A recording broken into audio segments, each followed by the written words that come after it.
Diana Correr Camacho, del grado 10-3, y les voy a explicar sobre el movimiento circular uniforme. El movimiento circular uniforme ejerce una trayectoria circular en la que la velocidad angular es constante, ya que esto implica que los ángulos sean iguales en tiempos iguales. El vector de la velocidad no cambia, lo que sí cambia es su dirección, ya que es tangente en cada punto de su trayectoria. Esto quiere decir que no tiene aceleración ni tangencial, sino que tiene aceleración normal. Y esta sería la posición que toma este movimiento. El sistema suele establecerse en el centro de su circunferencia, tanto así que la velocidad como la aceleración tienen magnitudes constantes, pero su dirección no cambia continuamente.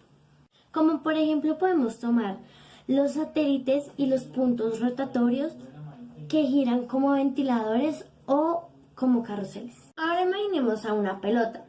Esta gira con una cuerda atada en ella, en un plano horizontal, ya que al hacer girar la pelota, los dedos ejercen una fuerza sobre la cuerda. Trayectoria circular. Un carro puede moverse descubriendo cualquier tipo de trayectoria. Por ejemplo, en una carretera un automóvil puede moverse descubriendo una línea recta, pero cuando llega a una curva pronunciada, generalmente su trayectoria es un arco de circunferencia. En la figura se muestra que un móvil parte desde una posición angular I para después de tiempo estar en la posición angular F. Magnitudes vectoriales del movimiento circular uniforme. La rapidez angular. Podemos decir que es la razón de cambio del desplazamiento angular realizado en cierto tiempo. Cuando hablamos de rapidez media angular, porque para hablar de velocidad tenemos que entender que el intervalo del tiempo debe dar cero. Vectoriales entre la velocidad tangencia, el radio vector y la velocidad angular. Estos son los tres tipos de velocidad y su radio vector. El periodo se define como el tiempo que un sistema físico demora en completar un ciclo. La frecuencia. La frecuencia está asociada a todo el sistema físico que realiza movimientos periódicos. Por lo general está asociado a las ondas como la cantidad de ciclos. La frecuencia se mide en unidades como por ejemplo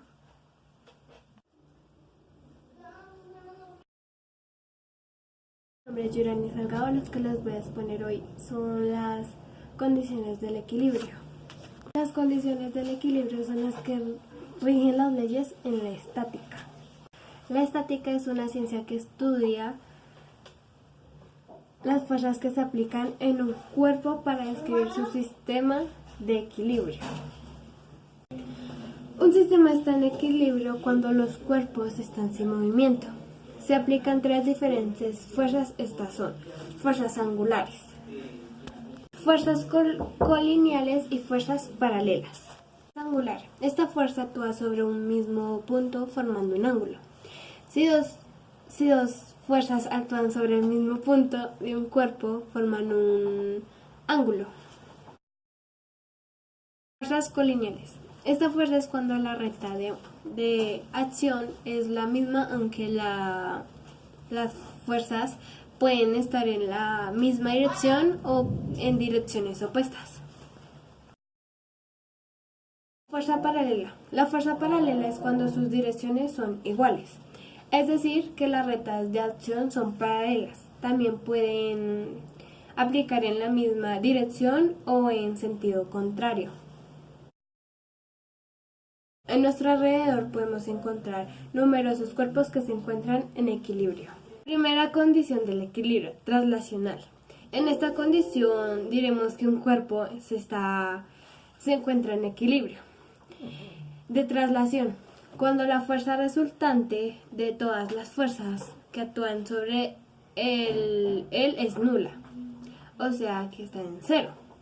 Desde el punto matemático, en el caso de fuerzas coplanarias, se tiene que cumplir que la suma aritmética de sus componentes que están en la dirección positiva del eje X sea igual a a los componentes que están en la dirección negativa. Desde el punto de vista geométrico, se tiene que cumplir que las fuerzas actúan sobre un gráfico con forma de polígono cerrado, ya que en la gráfica de las fuerzas el origen de cada extremo de la fuerza se representa a partir del extremo de la fuerza anterior, tal y como muestra en la imagen. Como se muestra en la gráfica, corresponde a un polígono cerrado, ya que verifica que la fuerza resultante sea nula, ya que en este coincide de la primera fuerza, o sea, F1 coincide con el extremo de la última, que es F4. Segunda condición de equilibrio rotacional. Diremos que un cuerpo está en equilibrio cuando la suma de todas las fuerzas que se ejercen en respecto a cualquier punto es nula, o sea, está en cero. También es decir, de otra forma, que cuando la suma de todos los momentos de torsión es cero.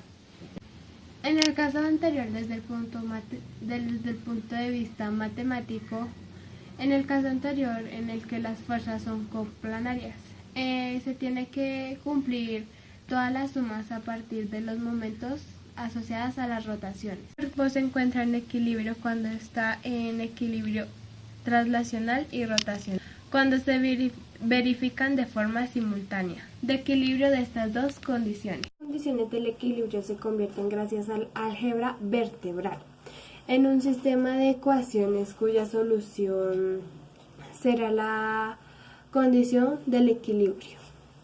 Quiere decir que la condición de rotación y traslación son muy importantes para el cuerpo, su movimiento y las fuerzas que ejerce.